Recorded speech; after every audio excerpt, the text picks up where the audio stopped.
আলহামদুলিল্লাহ। তো আজকে একটু ছোট্ট একটা ভিডিও।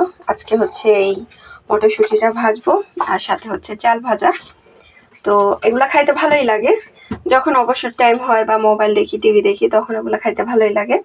তো আমি রেডি করে নিছি, চালটা ধুয়ে লবণ মাখায় রাখছি আর মটরশুঁটিটা একটু লবণ আর পানি দিয়ে এখন ভাজা নেব। চলেন। তো আমি হচ্ছে একটা কড়াই বসায় রাখছি একটু গরম হওয়ার জন্য। আমার এই কড়াইটা ভাজা পোড়া করা হয়, এর জন্য হচ্ছে এরকম কালো, স্যার আর কিছু না। তো চালটা আমি আগে ভাজা নিব। এই যে আমার চাল ভাজাটা কত সুন্দর শব্দ হচ্ছে আর ফোটা শুরু করছে। এই যে চিকন চাল, বেশি একটা ফোটে না, কিন্তু তারপরেও সুন্দর একটা শব্দ হচ্ছে। তো এই যে চাল ভাজাটা আমার হয়ে গেছে, আর একটু লাল লাল করবো, তারপরে হচ্ছে নামাই নেব। এই যে চাল ভাজাটা হয়ে গেছে, এখন হচ্ছে মটরশুঁটি কয়টা ভাজা নেব।